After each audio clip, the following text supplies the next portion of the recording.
భూమిరెడ్డి రామగోపాల్ రెడ్డి. దేశంలోనే అత్యంత దారుణమైన పరిస్థితులు కర్నూలు పశ్చిమ ప్రాంతంలో ఉన్నాయి అధ్యక్ష. కనీసం ప్రజలకు సాగునీరు కాకుండా త్రాగునీటి కూడా అనేక రకాలుగా ఇబ్బందులు పడుతున్నారు. వీటన్నిటిని కూడా గమనించి 2019 సంవత్సరంలో తెలుగుదేశం పార్టీ అధికారంలో ఉన్నప్పుడు వేదవతి ప్రాజెక్టుకు మంజూరు చేయడం జరిగింది, పనులు కూడా ప్రారంభించడం జరిగింది అధ్యక్ష. కానీ జగన్మోహన్ రెడ్డి గారు వచ్చిన తర్వాత ఆ ప్రాంత రైతులు ఇబ్బంది పడే విధంగా ప్రజలకు కనీసం త్రాగునీటి సౌకర్యం కూడా లేకుండా ఆ ప్రాజెక్టులన్నింటినీ కూడా టెండర్లన్నింటినీ కూడా రద్దు చేయడం జరిగింది అధ్యక్ష. కానీ మళ్ళీ ఈ టెండర్లు పిలిచినప్పటికీ గత 5 సంవత్సరాల్లో ఒక్క రూపాయి కానీ ఖర్చు పెట్టుకోకుండా కర్నూలు జిల్లా రైతాంగాన్ని ప్రజలను అన్యాయం చేయింది అధ్యక్ష. ముఖ్యంగా వేలాది మంది కర్నూలు పశ్చిమ ప్రాంతంలో మంత్రి గారు సభ్యులు వాళ్ళ పోడిన దగ్గరకు వచ్చి ఈ విధంగా మాట్లాడటం చాలా బాధాకరమైన విషయం. వాళ్ళు దేనికి సపోర్ట్ చేస్తున్నారో మాకైతే అర్థం కావట్లేదు. అంటే సోషల్ మీడియాలో మహిళల పట్ల అసభ్యంగా మాట్లాడే వాళ్ళకి సపోర్ట్ చేయడానికి ఇక్కడికి వచ్చారు, వీళ్ళు ప్రశ్నలు అడగడానికి వచ్చారు అనేది మాకు అర్థం కావట్లేదు. ఎందుకంటే గతంలో చూసాం ఆ సభలో ఆ రోజు ముఖ్యమంత్రిగా ఉండి జగన్మోహన్ రెడ్డి గారు చంద్రబాబు నాయుడు గారు కుటుంబ సభ్యుల్ని ఈ విధంగా మాట్లాడుతుంటే ఆ రోజు ఎకిల్ నవ్వులనేవి సమాజం తలదించుకునే విధంగా చేయడం జరిగింది. తర్వాత పవన్ కళ్యాణ్ గారి కుటుంబాన్ని, అదేవిధంగా అనితా గారిని, మినిస్టర్ అనితా గారిని కాకుండా లాస్ట్ కి జగన్మోహన్ రెడ్డి గారి స్వయాన చెల్లెలను కూడా ట్రోలింగ్ చేసి ఇబ్బంది పెట్టిన పరిస్థితి ఎదుర్కొందన్నమాట ఈ రాష్ట్రంలో.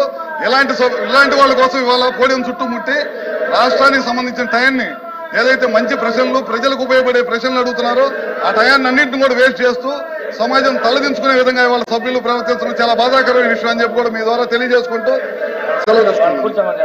ప్లీజ్ కూర్చోండి. ఎల్వైపీ గారు కూర్చోబెట్టండి. ఇప్పుడు ప్రశ్నల సమయం, చర్చ జరుగుతుంది, చర్చలో పాల్గొమనండి. మీరు వేరే ఫార్మెట్ లో రండి.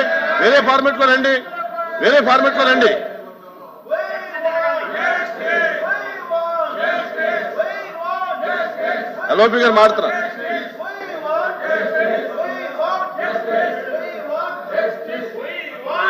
కూర్చోండి, దయచేసి కూర్చోండి, మీ సీట్లో కూర్చోండి. మీరు మాట్లాడతారా? చైర్మన్ గారు చాలా అత్యవసరమైనది. రాష్ట్రంలో వచ్చి ఎంతో మంది యువకుల్ని ఈ సోషల్ మీడియా పోస్ట్ అని చెప్పని లేనిమని పెట్టి వాళ్ళని అరెస్టులు చేసి చట్టాన్ని చేతిలో తీసుకోవడం ఇప్పుడు ప్రజాస్వామ్యంలో జరగలేదు. మీరు వేరే ఫార్మెట్ లో రండి. వాయిదా తీర్మానం తిరస్కరించిన తర్వాత దాన్ని అలౌ చేయడం జరగదు. వాయిదా తీర్మానం ఒకసారి తిరస్కరించిన తర్వాత అది అలౌ చేయడం అనేది సాంప్రదాయం కాదు. దయచేసి మీరు వేరే ఫార్మెట్ లో రండి. దీని మీదే కూర్చోవడానికి మంచి పద్ధతి కాదు.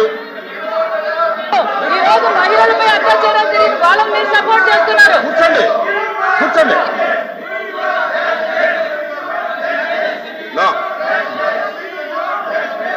యనమల గారు శ్రీకాంత్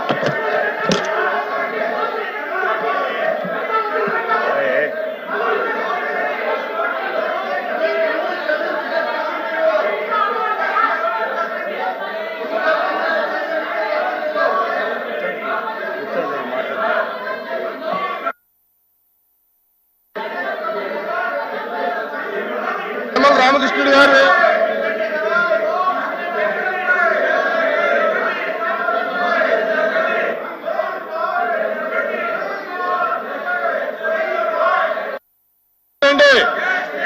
మీరు వేరే ఫార్మెట్ లో రండి. వాయిదా తీర్మానం తిరస్కరించాం. మీరు వేరే ఫార్మెట్ లో రండి.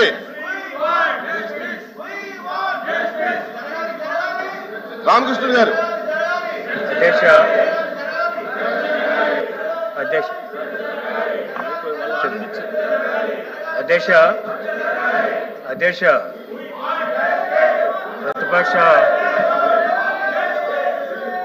ప్రతిపక్ష సభ్యులందరూ కూడా